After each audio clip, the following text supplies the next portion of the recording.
আমার ছবি দিয়ে এআই ইনডিউস করে, এআইকে ইউজ করে, এনেবল করে এরকম বিকৃত ছবি, ভলগার ছবি বানানো, এটার এগেনস্টে আমি আজকে আসলে মামলাটা দায়ের করি। অনেকবার চিন্তা করেছি আদৌ মামলা করব কি করব না, কি করব। আমার আসলে জুলাইয়ের পরবর্তী সময় থেকে এরকম বিভিন্ন সময়ে আমাকে নিয়ে বিভিন্ন ধরনের কন্টেন্ট আপনারা অলরেডি দেখে ফেলেছেন, যেগুলো আপনারাও জানেন, অন্যরাও হয়তো বুঝে যে এগুলো ফেক। আমি একলা না, আমার সাথে যত নারী শিক্ষার্থী আছে যারা পলিটিক্যালি আর সোশ্যালি অ্যাক্টিভিজম করে, তারা সবাই একই জিনিসের আসলে ভিকটিম হচ্ছে। সেটা হচ্ছে যে খুব বিকৃত ক্যাপশন দিয়ে ছোট ছোট ক্লিপস করে খুব ইরেলেভেন্ট জিনিসপত্র আপলোড করা হয়। এটা আসলে আমাদের জন্য খুবই আনকমফোর্টেবল এবং মানে এটা এক ধরনের হ্যারাসমেন্টও। আমাকে অ্যাপ্রোচ করেছে কিনা, কেউ আমাকে অ্যাপ্রোচ করেনি। আমার কাছে অবাক লেগেছে যে বাংলাদেশে এত বড় একটা রাজনৈতিক দল হওয়া সত্ত্বেও যখন তাদের কোনো সাপোর্টার, আমি কর্মীও ধরলাম না, হয়তো সাপোর্টার, তারা যখন এরকম ধরনের ইরেসপন্সিবল একটা কাজ করে, সেখানে আমি মনে করি যে বড় রাজনৈতিক দল হিসাবে একটা নিদর্শন স্থাপন করার জন্য হলেও আমাকে অ্যাটলিস্ট অ্যাপ্রোচ করে ওনারা এই জিনিসটার বিষয়ে ক্ল্যারিফিকেশন দিতে পারতেন। কেউ সেটা করেননি।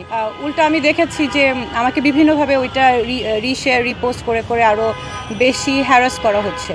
এবং এই যে কন্টিনিউয়াসলি আমাকে হ্যারাস করা হচ্ছে, তার উপরে আমার ফিচার্স ইউজ করে, আমার ছবি দিয়ে এআই ইনডিউস করে, এআইকে ইউজ করে, এনেবল করে এরকম বিকৃত ছবি এবং ভলগার ছবি বানানো, এটার এগেনস্টে আমি আজকে আসলে মামলাটা দায়ের করি শাহবাগ থানার সাইবার সুরক্ষা আইনে।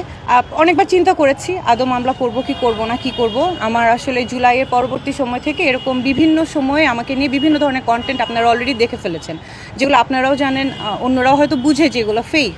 অ্যান্ড এটা বোঝা সত্ত্বেও আসলে আমি দেখেছি যে এগুলাকে বারবার জিয়ে রাখা হয়। এবং আমি আমার প্রশাসনিক জায়গা থেকে বা আমি আমার একাডেমিক জায়গা থেকে কিছু বললে, কিছু করলে সেটাকে তো আমি ওন করে বলি, আমি তো বলি যে আচ্ছা ঠিক আছে, এটা this is what is happening. আমি সত্যটা তুলে ধরলেই সেটা আসলে সত্য তো সত্য, এটা কারো এগেনস্টে যাবে, কারো ফরে যাবে, সেটা তো আমার দেখার বিষয় না, আমি তো কাজে আছি। তো এটাকে ইউজ করে, যেখানে আমার কোনো রাজনৈতিক সংশ্লিষ্টতা নেই, আমি কোনো রাজনৈতিক দলের সাথেও না, আমি একটা সাধারণ শিক্ষক, সেখানে আমাকে সেই 1 বছর ধরে এগুলো কন্টিনিউয়াসলি চলেই যাচ্ছে। এটার কোনো আসলে প্রতিকারও আমি পাচ্ছি না, কোনো শেষও হচ্ছে না।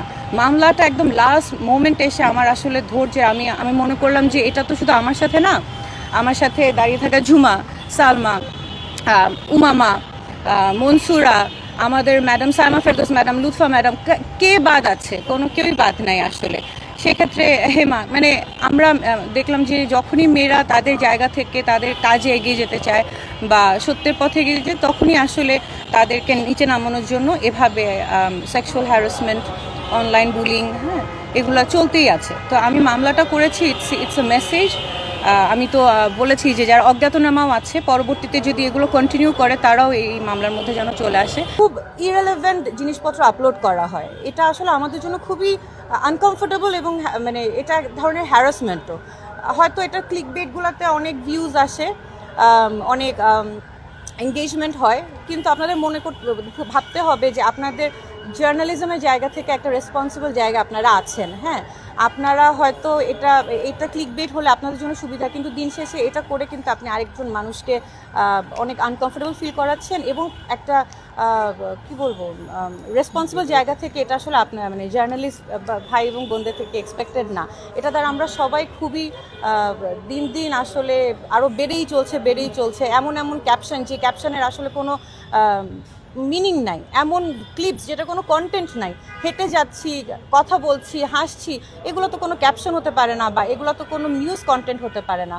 তো আপনারা যারা, আমি বলবো যে যারা জার্নালিজম কমিউনিটিতে আছেন, যারা রেসপন্সিবল, তারা প্লিজ এই জিনিসটা একটু চেক অ্যান্ড ব্যালেন্সের মধ্যে আনেন, কারণ আপনাদের উপরে আমাদের অনেক ভরসা। আপনারা সত্যটা সবার সামনে আনবেন। সেখানে যদি এরকম কন্টেন্টগুলো আসে যেগুলোর আসলে মেটেরিয়াল নাই, ক্রেডিবিলিটি নাই, it doesn't give a good message, উল্টা হ্যারাসমেন্ট হয়ে যায়, তাহলে তো আসলে দুঃখজনক। রাজনৈতিক দলই বলতে পারবে, ওনারা ক্লেম করছে, ফেসবুকে তো মানুষ অনেক কিছু ক্লেম করতে পারে, ওনারা ক্লেম করছে, মানে যারা এগুলো করছে তারা হয়তো ফেসবুকে দিয়ে রেখেছে তাদের affiliation with a particular political party, কিন্তু সেখানে পলিটিক্যাল পার্টিটারও আসলে বলার আছে যে আদৌ এই মানুষটা ওনাদের কিনা, বা কেন এরকম করছে, বা আমার পার্টিকুলারলি আমাকে এইম করে কেন এই ধরনের ব্যবহার বা হ্যারাসমেন্ট, এটা আসলে ওনারা ভালো করে। সাইবার ইউনিট কি করছে সেটা আসলে সাইবার ইউনিটে গঠিত হয়েছে, আমরা কেসগুলো ওখানে দেওয়া হয়, সকল হ্যারাসমেন্টের কেস।